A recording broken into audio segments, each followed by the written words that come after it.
Good morning, everybody. I'm Dan DeGryse, and you are live with us at FDIC for Straight Talk. My co-host here is one and only. The one and only, Rob Fisher. All right, give me more. It's good to be here, Danny. It's good to see you. I haven't seen you in, it's been, a month since we've been on? Somewhere in there? Yeah. Pretty close to. Yeah. Excited to be here at FDIC, and like anytime, this is a great place to be. All the firefighters coming in, and then, of course, a special moment is going to be happening the next day or two, that remembrance. But, yeah, it's good to be here. Yeah, before we introduce our special guest, I do want to say and recognize, obviously, we wouldn't be here, Rob and I would not be doing the Hump Day Hangout live here at FDIC without Bobby Halton. And we really talk about behavioral health and what's around that from a positivity standpoint, what we as individuals and departments can do. Luckily today, I have a good friend of mine, Frank Leto from FDNY, who recently retired. Frank, thanks for joining us. Great to be here, Dan. Great to be at FDIC. Thanks for having me, Rob. I think it's important as we start this off to talk about behavioral health and to talk about the positives of behavioral health. I think what we think about with behavioral health is all the negatives, but the fire service gives us a lot of positives when it comes to behavioral health. So I hope we can discuss that. Yeah, no, definitely that's going to be our mantra here. As Bobby always has said, this is the greatest job in the world. I believe it. I've been retired now 3 years, and I had a great 30-year career. I've had a great time in retirement. Sometimes there's a negative connotation around retirement. And it can be sometimes because either forced retirement, unexpected retirement, injuries, maybe a mental health condition. But for the greater majority of people, and you being one of them because you just retired last year, tell us a little bit about your journey prior to now, your thoughts prior to retirement to where you're at now a year out. Yeah, so probably 2 years before I was thinking about retired, I was petrified. I was really petrified because what did I know? I mean, for 38 years, my whole adult life, I had been doing this job. And so I was scared, So as I got closer to retirement, and it started to sink in, I really didn't know what to expect. Right away from retirement, the first thing I noticed was sleep. I mean, I don't know if that happened with you, Dan, but all of a sudden I could sleep, chunks of time together, and that was not happening with work. I think shift work is the next frontier that we really do have to look at. It is really hard to have regulated good sleep hygiene when you're working 24 hours on, 48 hours on, 24 hours off. So, how do you manage sleep? And if you go to any good doctor or any good psychiatrist and you go there with an issue, the first thing they should ask you is, how are you sleeping? And if they don't, probably need a new doctor or a new psychiatrist. If they can regulate your sleep, a lot of issues go away. And in the fire service, it's really hard to regulate sleep. So that was the first thing I noticed. Well, I'm going to share a little bit about myself, but Rob, you're still working. Yeah. So what's your thought? And you kind of just mentioned just before it went live that you may be pretty retiring. Close. Yeah. We did a show, it's probably a year ago with Mike Galliano. And the reason why we did the show is just giving thought to retirement, and I had a little anxiety about retirement because, as you said, this is what you've done your entire lifetime. This is your identity. For a lot of firefighters, this is everything to them. So when they leave the fire service, essentially they're just severing their identity from everything. And it is a very stressful, and it can cause a lot of mental health issues. So we did the show with Mike, and I was doing it for me to just like, where am I going to be at? How am I going to do it? Because I envisioned myself, working to 58, maybe 60 years of age. But I knew that it was time to start thinking about this.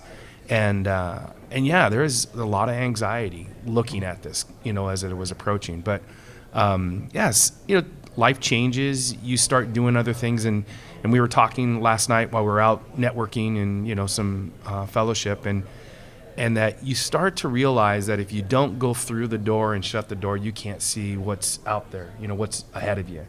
If you only know one thing. And so for me, the next step is getting through that door and being able to see in the room what's next for me. So my anxiety is very low. I got to spend a month at home with the wife, and those that know me, I work in one state and I live in another state. So I spend a lot of time away from my wife, but being home for a big chunk of time, it sealed the deal for me. Whereas I can see I can be doing this pretty easily. Well, I could tell you for the year before I retired, because you sign a paper and you get on a list, and there's really only about 150 of us that can retire with some insurance benefits. This is in Chicago. In Chicago, which is a big deal.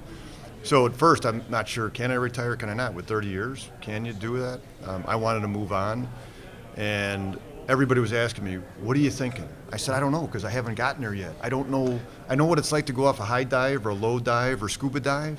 I don't know what it's like to retire, so how do I know? But everybody that I had talked to beforehand, that I knew, 95% of them, if not more, were happy and excited. Yeah. So that's what I was looking forward to. And I could remember, and Frank and I had talked about this, and I don't know if you're gonna have this experience, or people that are listening have this experience, but when I drove out of the out of the parking lot from the firehouse the day I retired, I swear that I felt 100,000 pounds come off my shoulder. Like the stress was just stripped off of you. And actually I was in an accident in Lower Wacker Drive, and I was coming down to Lower Wacker Drive to go home, and I felt like I got hit again. And I turned around and I saw the firehouse in the back of my rear window, and I'm like, that's it, I'm retired. And I have not looked back in 3 years. Honestly, I have enjoyed it. I've felt good. And sleep, while it took me 3 years to sleep through the night, just because of the tones, the learned response, and the fact that my wife has her cat that jumps on the bed, and now I got to sleep in the bed every night, I'm relearning, and I'm feeling better. We're talking about the positives of retirement, and that's important, but I think you do have to be prepared. So you have to be prepared for this new life. Yeah. What does this new life encompass? One thing it doesn't have is this camaraderie. And I think that is what really heals us in the fire service. Why don't we have more mental health issues because of what we see and what we experience on a regular basis? I think it's because of each other. Yeah. They looked at, not to be Debbie Downer, but they looked at the 15-year, people at 15 years after the Trade Center, so responders of the Trade Center, 15 years out. And they looked at active duty members and they looked at retirees. So the active duty members, the members that were still responding, had about a 9% clinical depression rate, which was a little higher than you would expect from the general public, but probably about where firefighters are. They looked at retirees, and it was 24%. Almost 3 times as much of them were clinically depressed. So why is that? Why is that we have a quarter of our members that were clinically depressed? Now, I don't know if that would be around the country, but my guess is that it would be. And I think some of them were not prepared for what this new life is like. Yeah, I would just say that, and again, I don't know necessarily to study, but there's a continuum.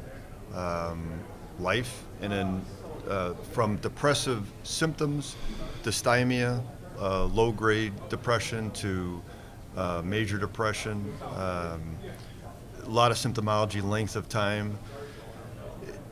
A career, I think back to when I was waiting to get on a job, and man, when I got that letter, right? How that feeling, sometimes in that career, we lose that feeling, and we have to do something intentional to get it back.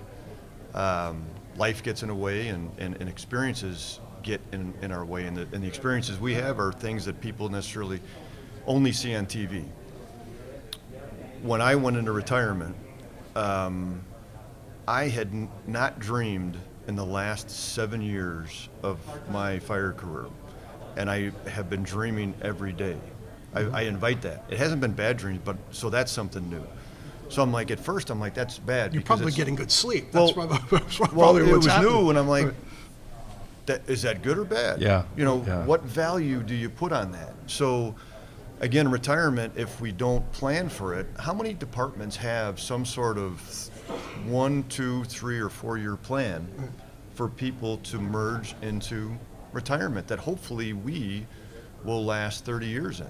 Yeah. And I wanted to ask Frank, and come back to you, because Yeah. you're, again, going into this, is what did you do intentionally, you know, a month or 2 or 3 months out? First thing you have to look at is the finances. Is this something that you can financially do? So that was the first piece. And the other piece is I knew that I'm happy being busy.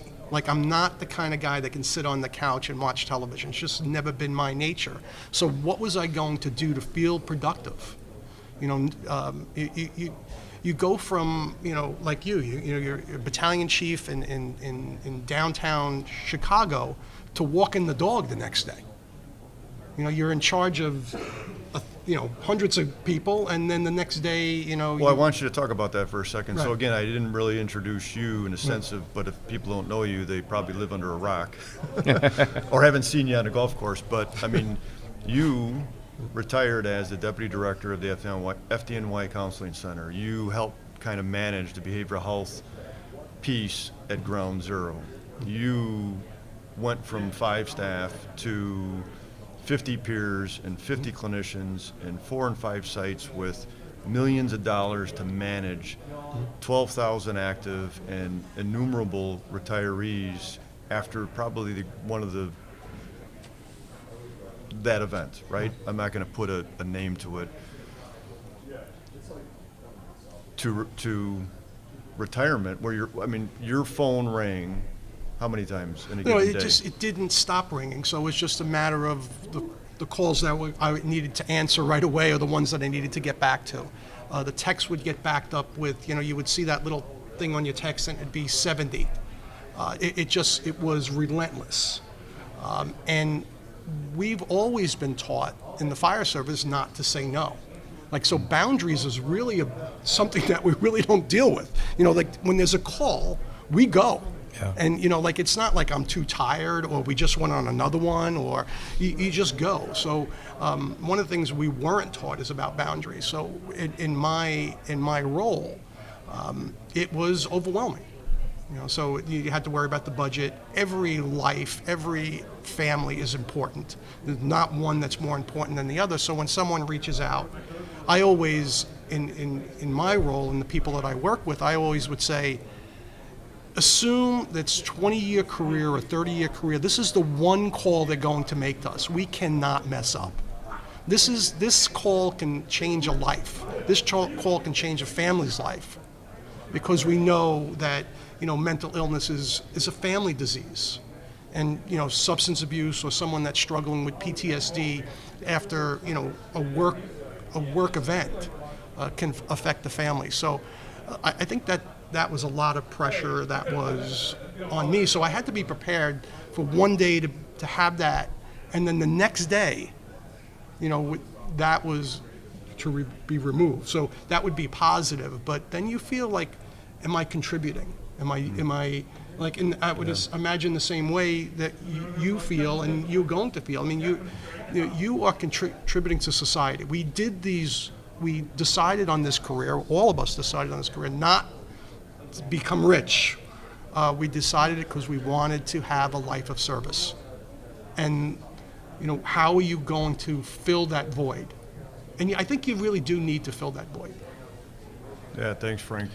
I was just going to say, when we were talking about preparing for retirement, I mean, FDNY, Chicago Fire, those are big departments, and I'm sure there would be programs in place to really help out. And where I'm at in, you know, I'm suburban department, 10-station department, and I got to say that in the region that I'm at, the unions have done really good and have done a lot to prepare us, you know, for retirement. So the financial aspect, as you mentioned, Frank, making sure financially you're ready. But going through all of these pieces, the pension, financial, you know, all of that stuff, the one that really the union or any other, you know, program within the department probably not going to help you with is yourself, you know, mentally being at that stage and being able to take that next step. And some people, as we said earlier, some people are forced into it either by injury or a change in their career, and others just come to it as this is the end. I've given all that I'm, you know, can give right now, and I need to do something else. So that was my comment was going to be. But I want to kind of go back, if you don't mind, Frank, and just before 9/11, you know, you're director of this huge, you know, counseling. What was it like in the FDNY, the mental health, or, you know, taking care of that? Was it a smaller piece, or? It certainly was smaller, but I think we were prepared on some level for 9/11 because we were averaging like 2 or 3 deaths a year, line of duty deaths. I mean, before 9/11, we had 6 line of duty deaths in New York City, you know, before September 11th of that year. Okay. So we were used to. I don't, if you can ever get used to a line of duty death, but we prepared for line of duty deaths and the toll that it took on our members. So but we had a very small staff. So when 9/11 occurs, of course, there's no way we could be prepared for that. But one thing that when you're from New York, you never expect that you're going to need anybody else's help. And you're usually like, yeah, okay, thanks, but we got it, you know, kind of thing. The support that came from around the country, firefighters from around the country, phone calls from around the world, we would have never been able to handle what we were able to do without that support. You know, the IFF had come in, and when at first I was like, okay, we got it, kind of thing. A month later, they were thinking about leaving, and I was hanging on their leg, you know, like, please don't leave me, please don't leave me. But so one of the things that one of the positives, a lot of positives come out of tragedies, and we learned a lot. And we made a lot of mistakes as well in trying to do what we can for our members, but we took the good. We forgot about the bad. And I think a lot of what we learned has now been spread around the country, which for me it's incredible to see. You know, the fire service now, as opposed to 20 years ago, is a different job. Yeah. I mean, when I came on, I watched people that I loved and cared about. I watched them lose their families, lose their health, lose their jobs, and eventually their lives to the issues that were job related. Yeah. And we enabled it. We just took care of them as they deteriorated. And that's not the case in most departments. Most departments, we take care of our members by addressing the issues that they're confronting. So I think that's a huge change, and I'm so happy that I've seen it in my career, because my dad was a firefighter and was a firefighter for 30 years. He didn't see it in his career. Yeah. I mean, we've discussed this too in our shows before about the fire service, and you said it, is different than what it was 20 years ago. But even if we were to go back 40, 50 years ago, it's completely different. And it brought a lot of different stresses. And in today's fire service, and both of you guys teach peer support, so that's the thing now, right? You know, we got peer support. And did the FDNY have a peer support? Did they have a robust peer support team back before 9/11? Because for like my area, and I'm a coordinator of our peer support team, we got it within the last 10 years, you know, after 9/11. So what would happen is, after a major event, we would call people that we knew and say, can you help out? There was no formal training. Yeah. Many of the members were members of AA. That, you know, they were comfortable speaking in groups, and we knew them because we helped them get better. So we would say, can you do us a favor? And they'd say, absolutely, you helped me and my family, so sure. And we would pull them in. And I think it was accepted and appreciated, but people were still hands off. They were hands off in the sense that they wanted to take care of it on their own, and that's what we've been always taught to do. Yeah, I would say that, and we've talked about this before. So, like when I came into my position as a coordinator of Local 2's EAP, we had a list, anonymous list, but it had names, and we had about 20 or 25, and it was those individuals that were in recovery that, if somebody called and I talked with them, I could connect them with Joe, Bob, Mike, or Sam, or Mary, that had not only traversed recovery, but maybe other things that went on in their life. Connection there. It's more formal now. Frank and I talk all the time in a sense of our department's no different than yours. We just have had innumerable numbers of individuals that have had various experiences, because I come from a department with 8,000 active and retired. He's got 20,000. Whether or not it's 50, 100, 500, all the same things are happening, but do we have the people like us and the people that might be listening that will pick up the phone and be willing to support them? With that said, we want to talk about positivity, right? So behavioral health, that shouldn't be a negative term. Mental health should not be a negative term. Be like, oh, how you feeling today? I think probably 3 people asked me today how I'm doing or how I'm feeling. Frank asked me once, I don't think he really meant it, but that was his greeting. He did beat me in golf yesterday, so I'll put that out there. So we've known each other for 23 or 4 years. You've made an intentional effort to take care of yourself, right? I think many times for us, right, many people here that are even listening, just do. Pick up the phone, go, where we going? We might come home at some point.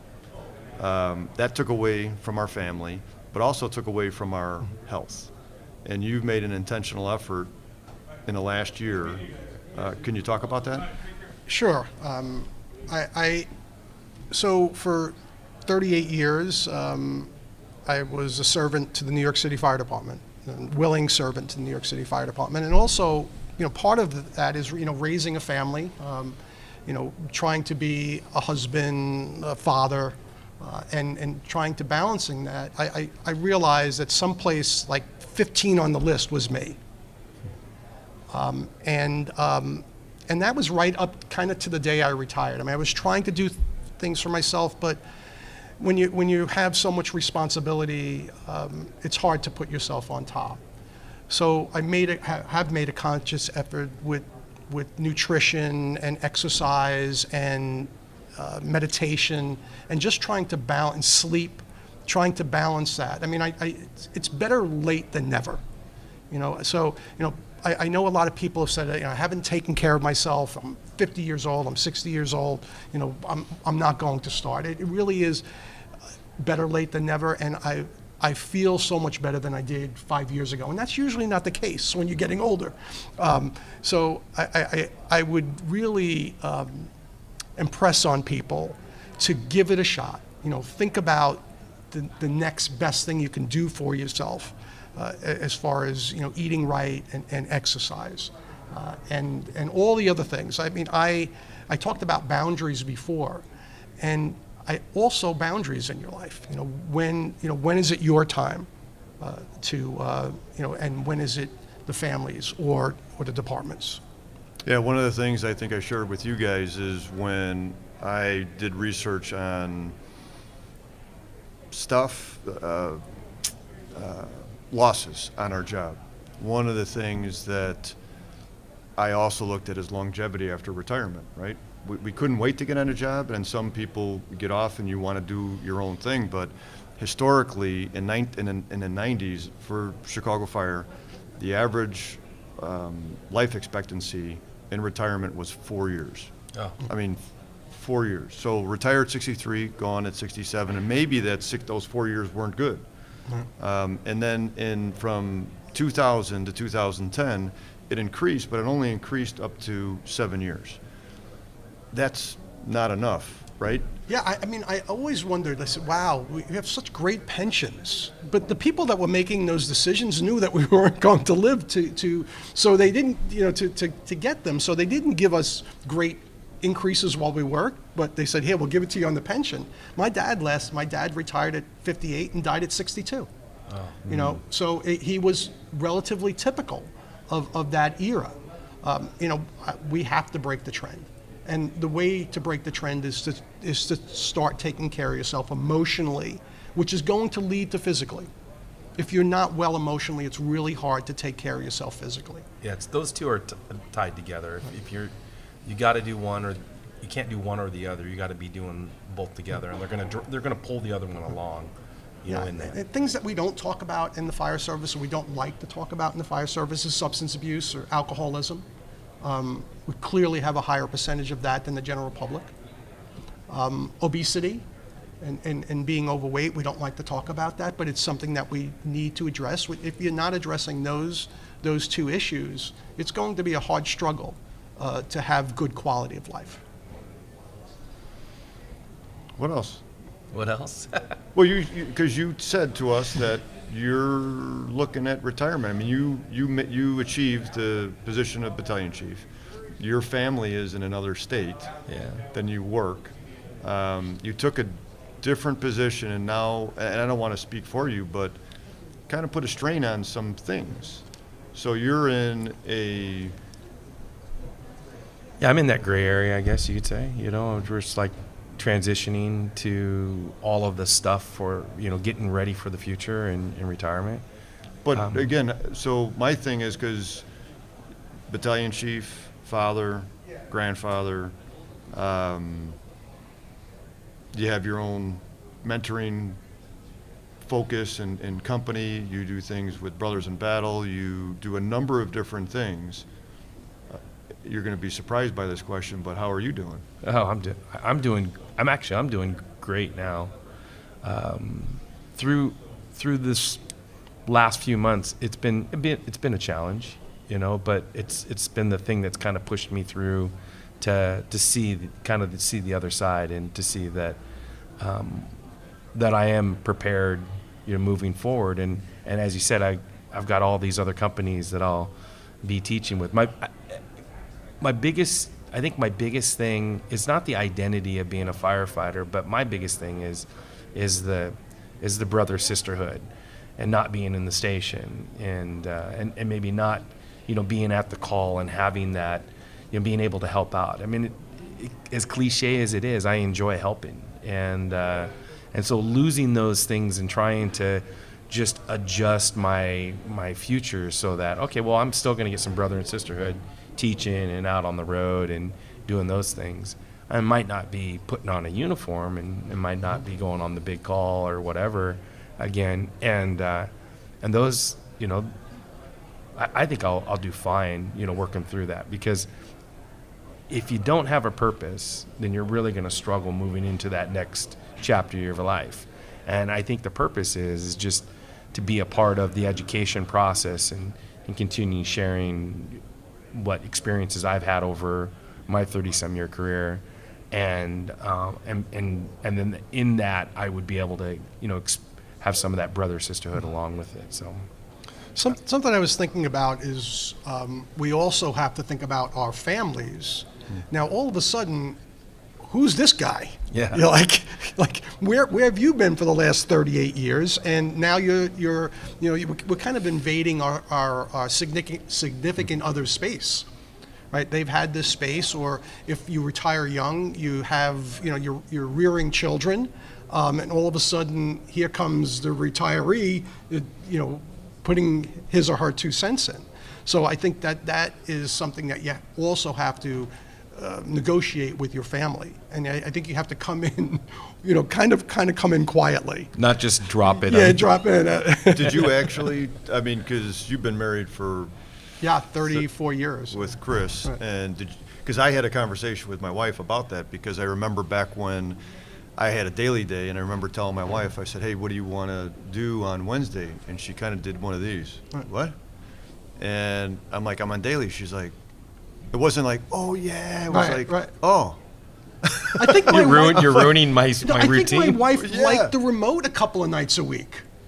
Like, she liked her space. Yeah. Yeah. And that was a change. And we have a good relationship, but I think part of the relationship is good because we gave each other space. Now all of a sudden we're in each other's space. So I think that's something that it's a discussion. It's just, you can't just do it. Did you have that? Yeah, absolutely have that discussion. Because one of the reasons is when we looked at the stats, both for FDNY and Chicago, over a 15-year period, it was almost identical. Behavioral health issues, why people came in to our programs. And the number one being relationships. Yep. At home and then at work. And obviously there's other things that play You into think that. about, it's going to be PTSD, you think it's going to be substance abuse, depression.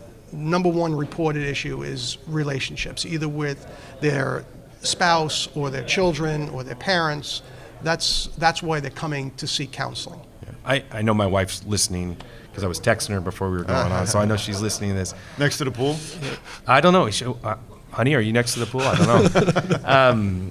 Yeah, it's kind of funny. We had this conversation when our son went off to college because you've got this, we only have one child, but you've got this focus, and the focus is the kid, right? And then, what's going to happen now when he's gone? Do we really have this relationship, or was it dependent on a kid? And so that was our first hurdle.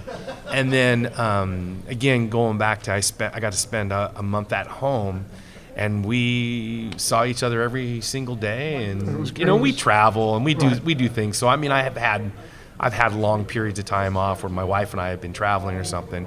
It's not like that. We were at home for a month, and it was great. It was great. And the big thing for me is being able to see, we have a 7-year-old granddaughter and a 2.5-year-old granddaughter. And part of the reason why we moved to Vegas is to be close to the grandkids so we could see them on a regular basis. So being home, being able to sleep in your own bed, having kind of a relaxing day, hanging out with my wife, going and seeing the grandkids, it was a lot of fun. And afterwards, Jody and I had talked, and it's like, yeah, I think we can pull this off. I think we'll be good. We'll be good. I would taunt my wife right before I retired. I would say, in a month, honey, I'm going to be home every single day. I'm going to be right next to you every single day. And she'd be like, oh my God. But we've been able to manage it. Hey, listen, it hasn't been completely smooth. I have to back off, but I would say it's better than I expected. Part of the reason why you got to golf. It's like, honey, I'm going to get out. I'm going to get out and go to the office. Well, and they golf together too. Yeah. So, Do they? That's something that is we golf poorly together. So yeah, he doesn't give her any strokes though. So, but you mentioned focus, and what I think about in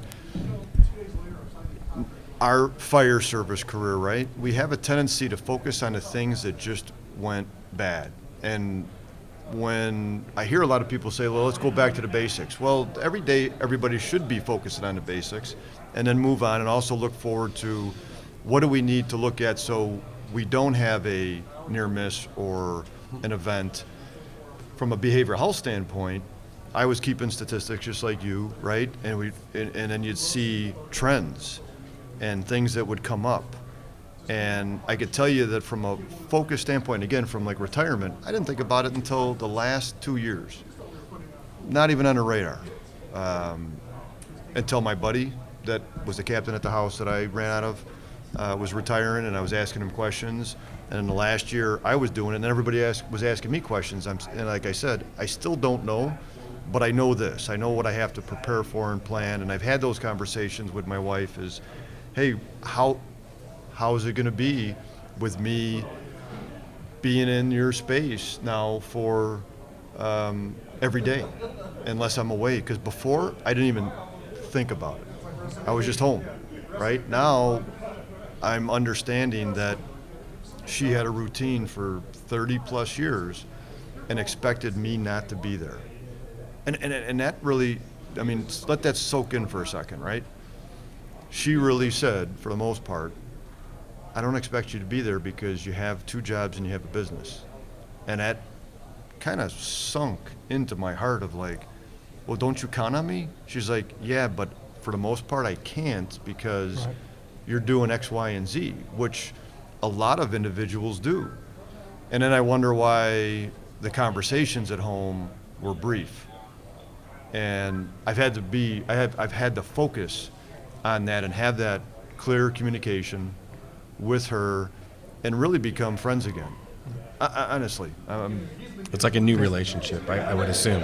Coming into retirement, you had a relationship, kind of going back to when you have kids, your relationship, the focus is kids, your relationship is a certain way, and then when there's no longer kids in the house, and now you're at work or whatever it is, that's your new relationship, and then there's retirement, and your retirement relationship where you both are going to be at home. So, yeah, I could definitely see how that is going to be something we're going to, have to work through. I mean, 1 month here is definitely a taste, but it's not like what's it going to look like 10 years from now? Because I hope I get to pull off a good 25 years after retirement or more. Yeah, I mean, advice that I would give people that are not thinking of retirement right away is to really try to get more involved now. And it's hard because there are so many obligations in the fire service. It's not only the work, it's supporting our members when when we're not working, the social functions, the wakes, the funerals of family members. So try to get involved now. Yeah, what I would say is that there's a reason there's an academy, right? 3 months, 6 months, or whatever, to prepare, not to all of a sudden throw people into the fire and expect them to perform well. How should that be any different from a behavioral health and a relationship standpoint? With even though that we love them, do we like each other, and can we be in the space? What else would you like to share with the?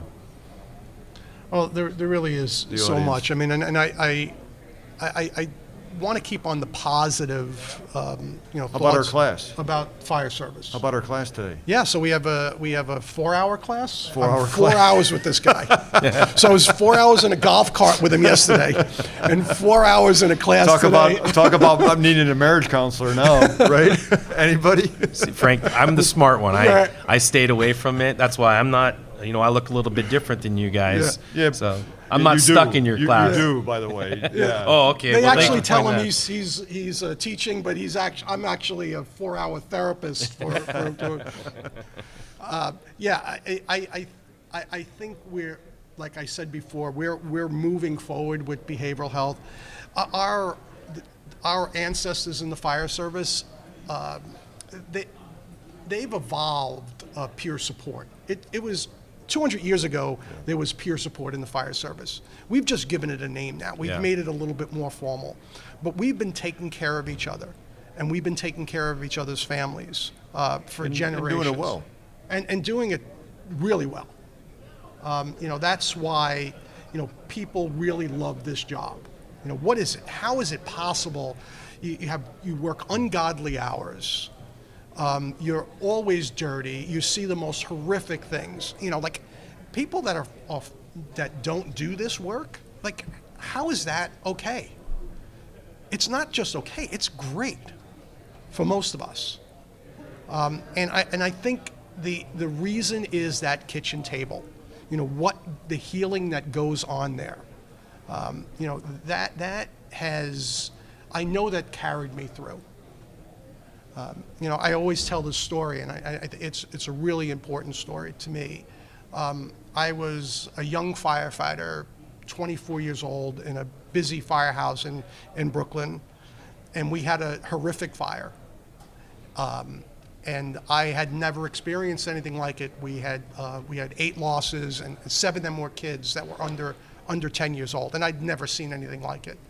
And we got back to the station. And the guys were like, nothing happened. And I was in this fog, and we were preparing the meal, and I was cutting the onions to make the meal, and I was just like dizzy almost from pain. And Tommy Laudicina put his arm around me.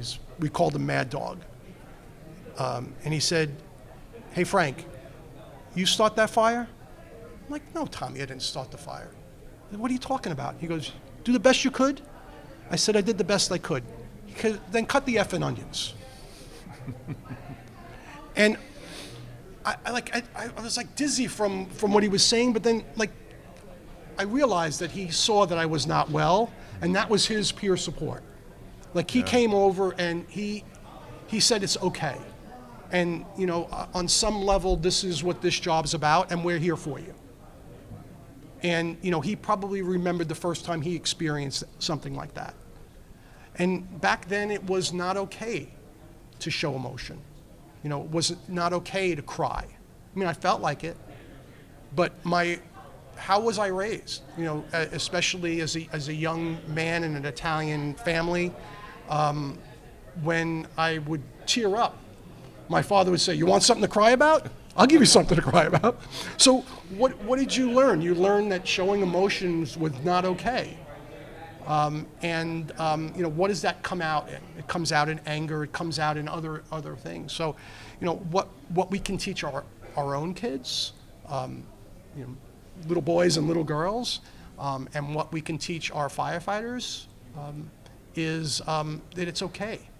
It's okay to show emotion. It's healthy to show emotion, and I think that's one of the changes that we see in the fire service. It's you know, hugging each other, crying when something is horrific, not just going, you know, getting off shift and getting drunk, and drowning that pain.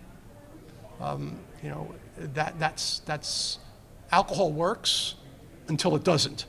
You know, and you know, we've seen that with many of our coworkers that it's hard to manage those thoughts. It's hard to manage those visions that we see on a regular basis. Well, anytime you're going to do something, alcohol, drugs, or whatever it is, all it's doing is just suppressing it. You know, it's still there. The emotions, the experience, all of that stuff is still there. And if you don't address it through talking, you know, talking it out or seeking some type of counseling or something, if you're not doing it that way, those will always be there. And so, it is a dead end road, definitely. Yeah, definitely. and sometimes you do that for 30 years, 40 years until your body can't take the alcohol anymore, the drugs or whatever you're using, and you know, then you get ill. But you know, there is a place. I mean, having a beer with a coworker or a cup of coffee with a coworker so you can have a chat, I think is healthy. A healthy part of that. But you know, having the opportunity to talk about what we experienced. And that's what I look forward to now, Rob, is, you know, like once a month I get together with coworkers, we either have breakfast or dinner, and, you know, we'll chat about family or whatever, but within a couple of minutes we are talking about some of the things that we did, good and bad. And I need to continue to do that, because there's no one that knows that besides people that I had that similar experience with. So I as part of retirement, we didn't mention is, you know, don't forget about those amazing relationships. The relationships that carried me through, that kept me upright, and I kept them upright. You know, when I was slouching down, they picked me up, and you know, when they were slouching down, I picked them up. So I won't forget that, and try to continue those relationships. It may be hard from Vegas to Washington, but technology is unbelievable. A phone call away. We both want to be you. Yeah. Speaking of phone calls, you know, obviously I didn't get the phone call. I didn't get the phone. Both of us are retired, my friend. You are incident commander, battalion chief. Your phone does have outgoing phone calls? Yes. Okay, then Yeah, thank all you. Well, All right. let's go back to your class, because I don't know what is the class that you two are doing? Or So Frank's the man. Frank's the man. We're doing it at 1:30 today. It's called Thriving in the Fire Service. And again, from the focus standpoint, Frank and we could talk about 100,000 different incidences that are sad. We will talk about certain things that the fire service needs to focus on, but from a variety, from our perspective, it's really, many of us do thrive. And he mentioned something that I've said to people that I counsel, and I said, you know, alcohol works until it doesn't. Exercise works till it doesn't.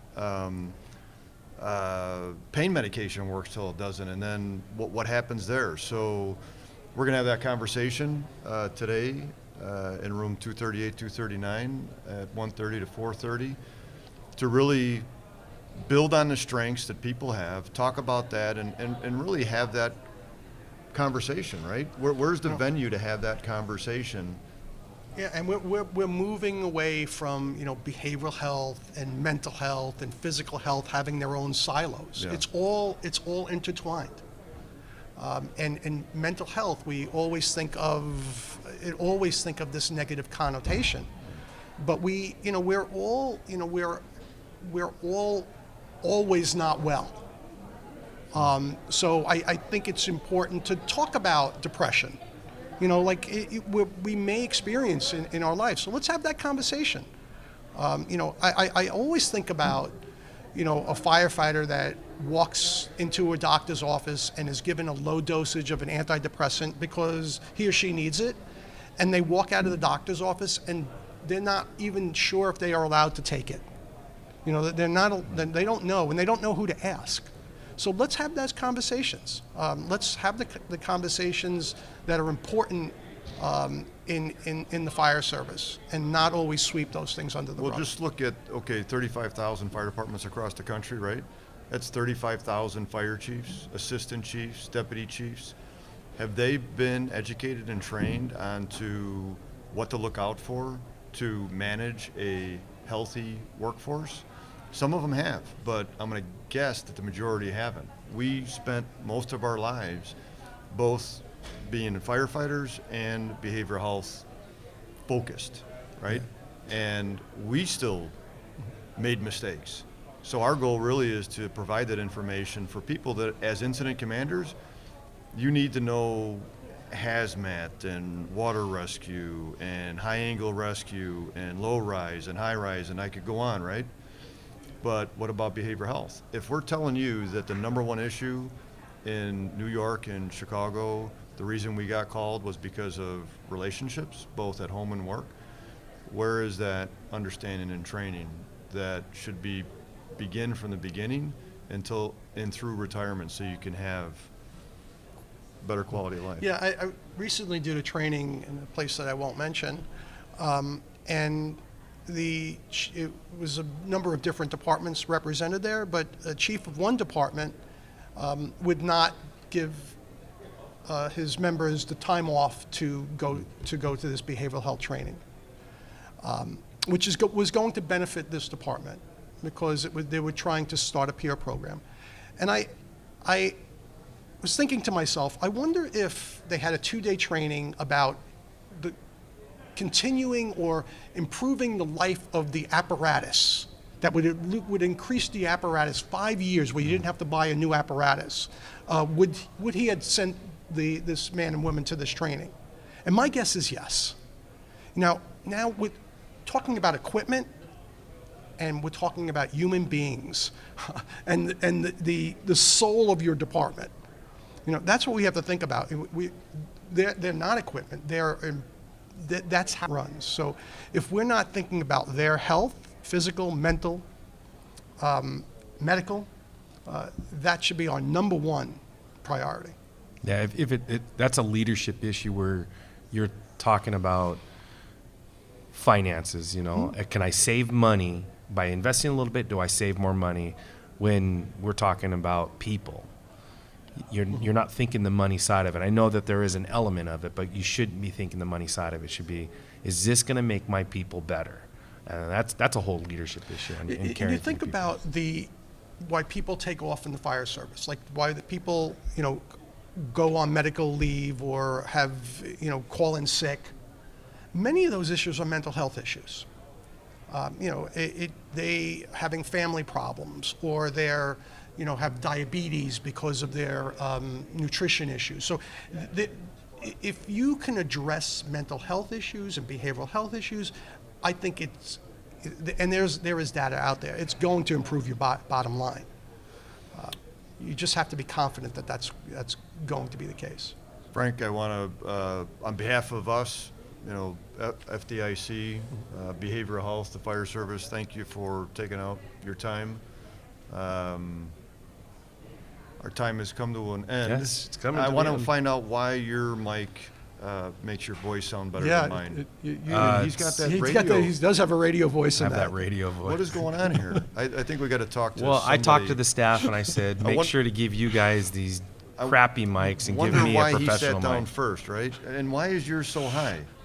'Cause No, I'm sitting no, down I am basically this. I on am the this floor. tall. I am this tall. All right. That's enough. That's enough. I would just say, if you've never been to FDIC, we are live at FDIC, and if you've never been here for the show, it's an incredible show. I can't even tell you the number of times I've been here. I wasn't here last year, last spring, and that was the first one I've missed in years. But coming to FDIC is awesome. The amount of people that are here, firefighters, is incredible. Biggest show for firefighters, I think, in the world. And so you get the opportunity to come. You got to come down one of these years and check it out. And you get to see these good-looking guys, we'll see. senior citizens. We'll see how long we'll last. But with that said, again, for fire engineering, thanks for letting us do this show. Frank, thanks for being here. It Rob. was absolutely my pleasure, and it's great to be with you, Rob and Dan. And again, to give kudos to Bobby Halton for allowing us to do this. David Rhodes as well, obviously the new editor-in-chief, and we'll come back if we're invited. Thanks all. Thank you you, very everybody. much. Bye.